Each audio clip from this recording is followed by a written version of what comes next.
Lanjut dari fraksi Partai Demokrat, silakan. Pak Mulyadi, silakan. Terima kasih pimpinan beserta seluruh anggota Komisi 12 yang saya hormati. Dirut Men-ID, Pak Hendi, beserta seluruh direksi dan seluruh direktur utama subholding beserta seluruh jajarannya. Ini fraksi yang menyampaikan yang terakhir ini memang sudah banyak diambil nih materinya sama teman-teman, Pak. Tapi karena ini memang bahannya banyak sekali nih Ketua. Jadi saya bolak-balik tadi agak sulit juga saya menyimpulkan ya. Apa yang perlu kita dalami dari yang disampaikan oleh Men-ID beserta subholdingnya ini. Jadi saya setuju itu yang disampaikan tadi. Karena ini kita adalah Komisi 12 ini kan komisi teknis ya. Kalau 7 oke, dia lebih konsen ke corporate. Jadi kalau teknis memang tidak bisa kita dalami dalam waktu yang pendek ini Pak Indi. Maka dari itu saya setuju perlu dilakukan FGD per masing-masing subholding ini. Sehingga kita tahu kalau kita bicara teknis tidak bisa bicara kulit-kulitnya saja. Kita harus bicara agak mendalam sedikit. Kemudian kita bisa mendalami hal-hal yang memang terkait dengan fungsi pengawasan kita. Dari FGD kalau memang ada yang menurut hemat kita ada sesuatu yang perlu lagi didalami, itu nanti kita ada namanya panja minerba, mineral dan batu bara, bisa masuk lagi Pak. Jadi banyak ininya pintunya ini. Setelah FGD, kalau ternyata dari salah satu sektor itu ada yang dianggap bermasalah, misalnya sektor apa misalnya. Kemarin timah kan ramai sekali itu. Kalau dari sisi teknisnya saya tidak mengerti, tapi dari sisi berita korupsinya itu luar biasa ya. Tentu itu kait-mengkait dengan peristiwa tambang ilegal yang terjadi di daerah tersebut. Karena itu sangat seksi ya berita timah ini. Banyak yang sudah tersangka dan disidangkan. Maka dari itu kita ke depan ingin menata sektor minerba ini, mineral dan batu bara ini betul-betul prudent. Prudent dalam konteks penambangannya seperti apa, terus sejauh mana manfaat yang diperoleh oleh masyarakat di sekitarnya, itu perlu diperhatikan. Karena paling sering masyarakat menyatakan, wah kami dari keberhasilan penambangan mineral batu bara ini kami yang merasakan hanya pusat, kami di daerah tidak merasakan. Banyak seperti itu. Terus yang tadi disampaikan oleh Pak Akip yang gak kalah pentingnya, masalah lingkungan. Dapat saya pastikan penambangan di sektor mineral dan batu bara itu pasti terjadi kerusakan lingkungan Pak. Saya pastikan itu terjadi Pak. Kerja dan tanggung jawab kita adalah bagaimana kita memulihkan lingkungan yang rusak itu. Dulu saya masih ingat waktu Komisi 7 ya Pak Doni ya, Pak Niko Kanter dulu masih di Vale. Persoalan lingkungan salah satu yang kita sorot waktu itu Pak. Kalau Pak Niko masih ingat ya, terjadi perdebatan yang cukup serius ya, masalah lingkungan yang dianggap oleh teman-teman ini besar sekali biaya pemulihannya. Bahkan dalam hitungan triliunan teman-teman. Begitu juga Freeport. Masih ingat Freeport? Mungkin Pak Tony waktu itu belum. Itu kalau nggak salah 100 triliun lebih ya. Pernah dulu dinyatakan denda ya. Oleh perhitungan dari internasional ya, saya lupa ya waktu itu. Waktu itu laut ya. Ini ya waktu itu kan kita belum sekarang kan pemerintah Indonesia sudah menjadi pemegang saham mayoritas. Tentu posisinya berbeda lagi. Karena saya mencoba merimain nih Pak, mohon maaf. Mungkin kalau teman-teman yang periode yang lalu cukup intens, saya kan baru kembali lagi ke Komisi Energi setelah pindah ke Komisi Hukum waktu itu. waktu itu memang cukup besar nilai kerugian lingkungan, dan pada saat kita mau mengambil alih Freeport itu menjadi usaha mayoritas, bagaimana persoalan lingkungannya? Saya masih ingat waktu itu. Apakah persoalan lingkungan itu otomatis langsung hilang? Karena kita sudah pemegang saham mayoritas.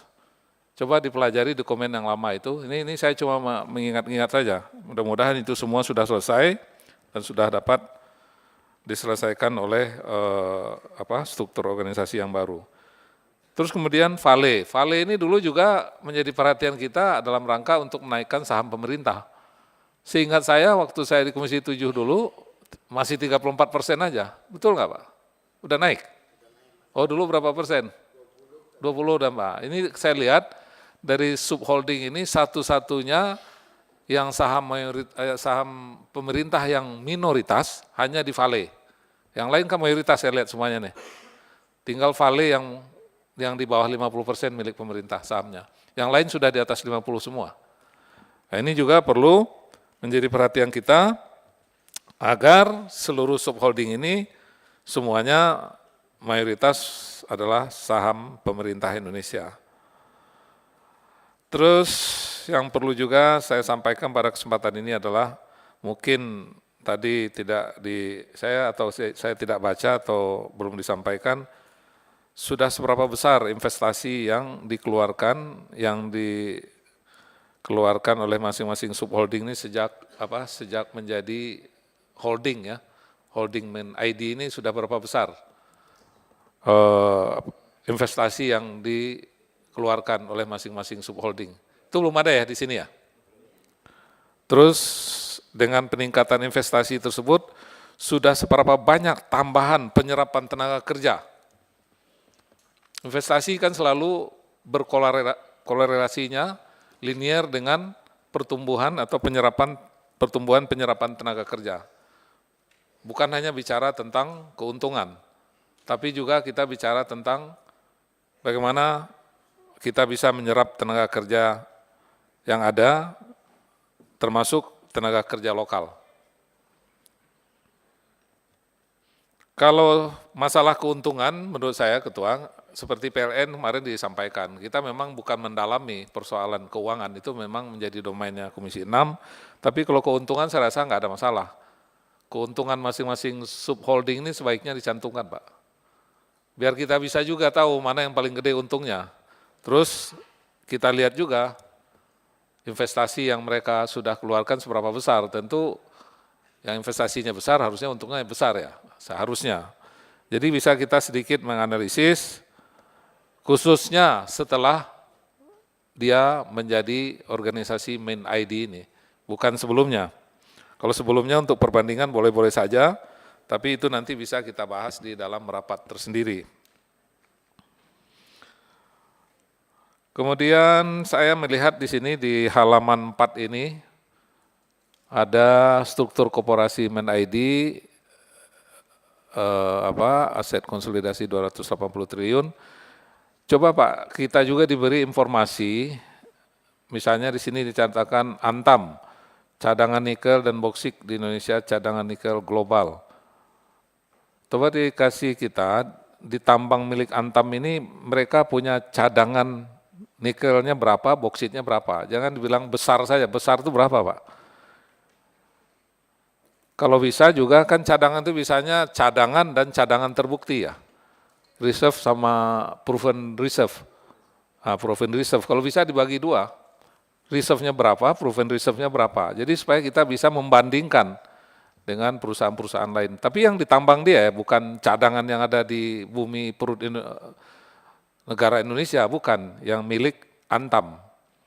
Kemudian juga Bukit Asam, saya nggak tahu sekarang Bukit Asam berapa cadangan batu baranya, termasuk juga ininya Pak Ersal, kalorinya, yang kalori sekian berapa, yang sekian berapa. Supaya kita, karena ini komisi teknis, jadi memang kita agak detail sedikit.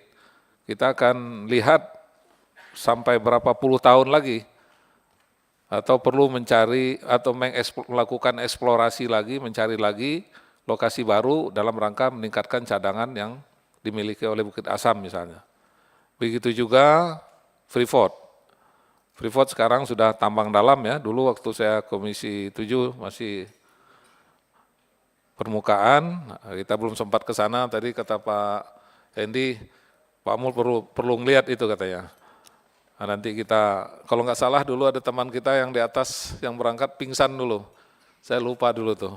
Kalau nggak salah Pak Tamsil ya, kalau nggak salah. Pak Menteri itu Pak Maman, Oh, Pak Surat, Pak Maman Nah, enggak, yang periode 2000 ini, 2000, yang pingsan kan di atas. 2014, Iya. Maman kan belum ada. Tamsil kalau nggak salah, karena kekurangan oksigen ya. Ya perlu juga kita melihat langsung ke Freeport, kemudian juga Inalum. Inalum ini bahan bakunya apa tadi? Boksit ya. Punya juga dia tambang boksit, Inalum. Enggak. Dia dikasih oleh Antam. Jadi yang ada boksit di subholdingnya Antam ya. Kalau nikel kan ini Vale kan besar itu. Jadi itu Pak, saya nggak banyak-banyak karena memang hal-hal ini sangat teknis. Saya rasa saya mendukung dan jika perlu kita simpulkan ini kita lakukan FGD per masing-masing subholding supaya kita betul-betul mengerti Pak. Kalau hanya melalui RDP saya rasa sulit bagi kita untuk memahami secara komprehensif. Kalau kita bicara kulit-kulitnya saja kan ini namanya juga komisi teknis, bisa kita dalami agar kita bisa memberikan masukan dalam rangka meningkatkan performance dari MinID ini ke depan.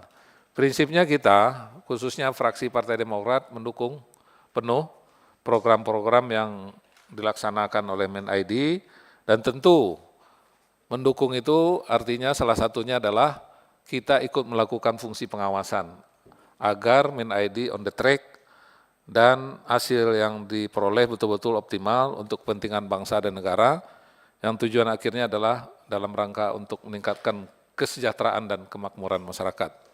Sesuai dengan yang disampaikan Presiden kita, Pak Prabowo, beliau saya lihat betul-betul pro rakyat, jadi kita harus linier dengan cara berpikir Presiden kita. Insya Allah Komisi 12 siap mendukung ya Ketua, mudah-mudahan ke depan kerjasama kita dapat berlangsung dengan baik, dan MinID bisa melaksanakan rencananya juga dan mencapai target yang memang sudah direncanakan oleh MinID. Sekian, terima kasih. Wassalamualaikum warahmatullahi wabarakatuh.